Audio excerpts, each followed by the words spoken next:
Eh bien, bonsoir à tous les amis, supporters, supportrices parisiens, supporters, supportrices troyens, supporters d'autres clubs amoureux du football. Bonsoir à tous, j'espère que vous allez bien. On se retrouve pour le débrief de 3 Paris Saint-Germain, les gars. Première journée de Ligue 1, le Paris Saint-Germain s'est imposé 2 buts à 1 à 3, difficilement, mais ce qu'on retient, c'est les 3 points. Juste avant de commencer mes points de la rencontre, les gars, j'aimerais juste vous prévenir, parce qu'on fait souvent la réflexion, pourquoi en fait c'est en effet miroir mes vidéos. Sachez que c'est voilà, mes vidéos, je les fais avec mon téléphone et j'ai tout fait. J'ai été dans les paramètres, les réglages et tout. Il n'y a rien en fait il y a rien pour changer le mode miroir. Alors peut-être que sûrement que ça existe, mais je n'ai pas trouvé la solution. C'est pour ça qu'à chaque fois dans mes vidéos, c'est en effet miroir comme ça. Voilà. Hein, j'aimerais bien remettre normalement, mais malheureusement, voilà. Bref, hein, on s'en fiche, c'est juste le fond. On voit que c'est Paris et tout. Ce qui compte, c'est le débrief, c'est ce que je dis, tout ça. Hein, du moment que ce que je dis, c'est pas à l'envers, c'est le principal, non, hein. Voilà. Bon, écoutez, premier point de la rencontre, les gars. Eh bien, j'ai trouvé, c'est pour les stacks, pour 3. Parce que les Troyens, franchement, gros coup de chapeau. Les supporters troyens, vous pouvez vraiment être fiers de votre équipe. Parce que moi, je l'avais dit dans mon avant-match que les Troyens, c'était une équipe qui proposait du jeu, que ça allait être un match pas facile, hein, avec le Paris Saint-Germain qui n'est pas encore au point physiquement, avec encore beaucoup de cadres qui viennent de reprendre ou qui sont pas là. Et je l'avais dit que Troyes allait tout donner, que Troyes proposait du jeu, que c'est une équipe qui va oser, qui va pas se cacher juste à mettre le bus et puis on dégage. Non, non, ça va jouer, ça va proposer des choses. Et c'est ce qui s'est passé. Sans Navas, je pense qu'on repartirait au moins avec juste un point. Le match nul n'aurait pas du tout été injuste. Voilà, les Troyens m'ont vraiment bluffé. Hein, je ne m'attendais même pas à ce que ça soit à ce point-là. Ils ont fait un très très bon match. Ils ont mis du cœur. Ils ont proposé du jeu. Ils ont très bien défendu. Au début du match, je me suis dit, vas-y, c'est bon, ils vont mettre le bus, ils vont rester là et tout. Mais en fait, non, ils ont ressorti le ballon proprement avec du jeu et tout. Franchement, ils ont osé. Franchement, un gros coup de chapeau à eux, aux Troyens. Vraiment. Mon deuxième point de la rencontre, c'est un PSG à 2 visages. Première mi-temps, deuxième mi-temps. Bon, c'est le début de saison, c'est le premier match, comme je vous l'ai dit tout à l'heure. Des joueurs sont encore en train de reprendre physiquement, qui viennent de rentrer il n'y a pas longtemps de vacances, des cadres qui ne sont pas là. C'est toujours compliqué les premières journées de championnat. Tu as vu, Lyon, ils ont fait un partout contre Brest à domicile, Monaco un partout à domicile contre Nantes. Donc c'est toujours un petit peu compliqué, d'accord, de faire des conclusions, tout ça, dès la première journée. Mais j'ai vu un PSG, à part au moment où le 3 ouvre le score, un PSG qui a eu du mal un petit peu à se mettre dans le rythme. Ensuite, franchement, les 35-30 minutes, les 35-30 dernières minutes de la première mi-temps, franchement, j'ai trouvé un PSG très bon, qui joue, qui fait du pressing, qui passe beaucoup sur les côtés. Hein, parce qu'on sait que face à un bloc comme ça bien organisé, qui resserre les lignes et tout, eh bien, il faut insister sur les côtés. Le PSG l'a beaucoup fait, surtout avec les qualités de Hakimi, c'est beaucoup plus facile. Ça change la vie, hein, d'avoir un latéral de haut niveau, hein, les gars. Donc, j'ai trouvé un PSG vraiment avec de bonnes intentions, même en deuxième mi-temps, tu vois, ils ont donné et tout, mais on sentait que physiquement, voilà, le Paris Saint-Germain, c'était un petit peu, c'était pas ça qui était ça, d'accord. Il faut savoir que les Troyens, ils ont tous repris en même temps et un petit bout de temps. Le PSG, c'est un petit peu, voilà, ça a repris avec les jeunes, les cadres, ils sont revenus, ils reviennent petit à petit. Mbappé, Wijnaldum, Kimpembe, ça fait quoi? Ça fait 10 jours qu'ils ont repris. Donc forcément, physiquement, on était un peu plus en retard que les Troyens. Mais je trouve pas ça comme excuse, hein, vraiment. Mais on sentait surtout sur la fin, les 20 dernières minutes que le PSG, 20-25 dernières minutes que le PSG, c'était hein, physiquement, c'est. Mais sinon, j'ai bien aimé les efforts de toute l'équipe. J'ai vu Icardi redescendre. Les gars. Wijnaldum au milieu de terrain, qui s'est beaucoup bougé aussi. Non, franchement, dans l'ensemble, je suis très content. Je suis content du Paris Saint-Germain avec les moyens, voilà, avec un PSG pas frais physiquement et tout. J'ai quand même trouvé un PSG malgré tout qui s'est donné, qui a bien défendu ensemble et puis qui a été chercher cette victoire ô combien importante parce que rappelez-vous que la saison dernière, on perd nos 2 premiers matchs de la saison à Lens et contre Marseille au Parc. Et puis finalement, tu te rends compte que ces 6 points perdus dès les 2 premières journées, ça t'a coûté le titre parce que tu finis à 1 point du LOSC. Donc, tu aurais au moins gagné, parce que tu avais un goal average supérieur, donc tu aurais au moins fait match nul sur un de ces 2 matchs-là, tu étais champion. Donc, tu vois, hein, les premières journées, ça compte aussi. Il faut prendre des points. Donc, je suis très content, on est sorti du traquenard et du match piège face à 3. Mon autre point de la rencontre, les gars, c'est le retour du public aussi. Hein, j'allais oublier de l'évoquer.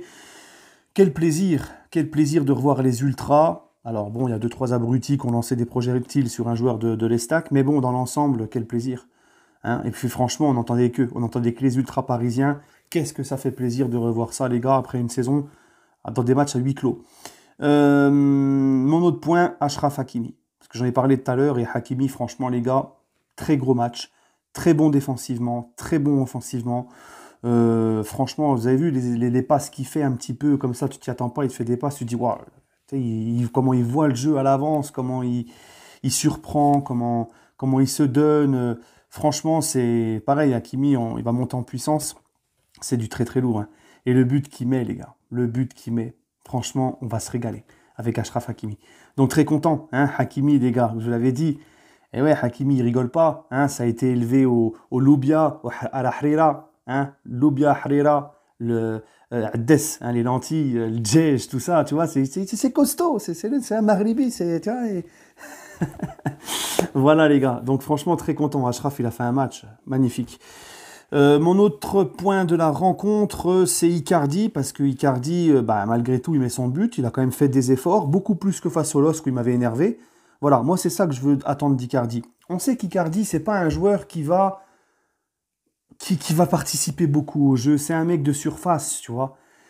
Mais là, quand je le vois faire les efforts qu'il fait, le pressing qu'il fait, les replis défensifs qu'il a fait quand même, là, il me fait plaisir. Parce que, en général, tu sais, un neuf qui n'a pas beaucoup de qualité dans le jeu, il compense par ça. Un peu comme Cavani faisait. Cavani, techniquement, c'était... Voilà, tu vois. Mais il compense, souvent les mecs comme ça, un peu les offensifs qui sont pas très très au top physiquement, techniquement, ils compensent par leur repli défensif et le rapport défensif et tout, dans la récupération de balles, tout ça. Donc, Icardi, c'est ce qu'on lui demande. Voilà, là, autant contre Lille, comme je disais, bouge ton fessard. Là, il a bougé son fessard. Il m'a fait plaisir. Et puis, il a marqué son but. Donc ça aussi, ça fait plaisir. Ça va le mettre en confiance. Donc voilà. Mon autre point de la rencontre, Kehrer aussi, je voulais en parler, c'est important. Parce que Kehrer, on lui tape souvent dessus, à juste titre, parce que voilà, on connaît tous au niveau de Kehrer. Il prend des rafales d'insultes par les supporters parisiens, alors que vous me connaissez. Même s'il est mauvais, moi je veux pas qu'on insulte les joueurs, parce que vous les enfoncez encore plus, parce qu'ils lisent. Ils lisent les messages sur les réseaux sociaux. Et là, Kehrer, il faut le souligner. Il faut le souligner. Pour moi, il a fait un match propre. Il a fait vraiment, notamment une première mi-temps, solide. Donc il faut le souligner aussi quand il est bon, Kehrer. Voilà. Kimpembe, Kimpembe, Kimpembe, Kimpembe, Kimpembe, Kimpembe. Première journée, il commence à nous faire des conneries de concentration. C'est le point faible de Kimpembe. Vous savez à quel point j'aime énormément ce joueur, à quel point je trouve qu'il est fort. Mais Kimpembe, son problème, c'est que des fois, il a des problèmes de concentration et il fait des fois des trucs un peu des dingueries.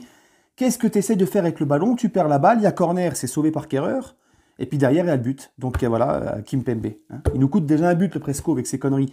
Donc vous voyez, tu vois, quand je disais que Ramos, il ne sera pas trop, parce que Ramos, il va pouvoir peut-être l'aider à progresser là-dessus. Voilà. Et puis, bon, j'ai tout dit, mes top Herrera, parce que 2 superbes passes décisives, vraiment, tu vois, à travers tout le monde, hein, quand il lance Mbappé pour le deuxième, et puis quand il lance Hakimi, hein, quand Mbappé va dribbler le gardien pour la donner à Icardi, c'est Herrera qui lance tout le monde. J'ai beaucoup aimé Achraf Hakimi, et puis, bien sûr, Navas, parce que Navas, il nous sauve aussi, d'accord. Il y a un autre point que je voulais revenir aussi également, c'est Wijnaldum. J'ai trouvé Wijnaldum en train encore de se chercher dans ce milieu. Hein, il est un petit peu perdu, on l'a pas trop vu, un petit peu timide. Il se cherche un petit peu, Wijnaldum. Mais bon, par contre, dans les courses, dans le pressing et le repli, franchement, le mec, il est là. Hein. Il court. Hein. Ah, Wijnaldum, il court, les gars. D'accord ? Voilà, alors mes tops, Hakimi, Navas et, je vous ai dit, Herrera. Et puis, dans mes flops, franchement, j'ai même pas envie de mettre de flops ce soir. Je trouve pas de mec... peut-être Draxler, un petit peu trop. Draxler, avec les qualités techniques qu'il a. Je trouve tout le temps qu'à chaque fois, il apporte pas assez. Et on le voit pas assez. Tu vois ? Et j'ai envie de mettre Kylian aussi, parce que Kylian... Bon, après, Kylian, il est pas en jambes, il vient de revenir.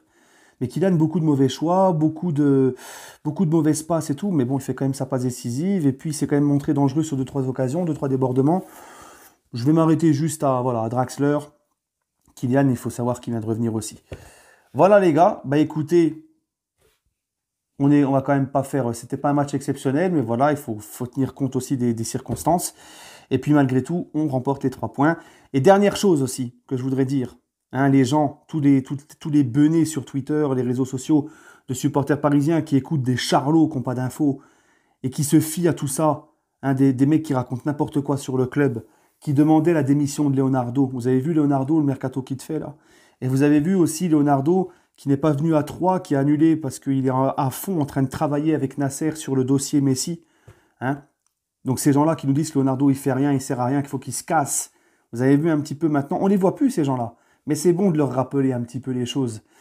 Et moi, hein, quand on me traitait de suceur de Leonardo, tout simplement parce que je vous expliquais quoi? Que Leonardo, c'est un directeur sportif qui a un profil où il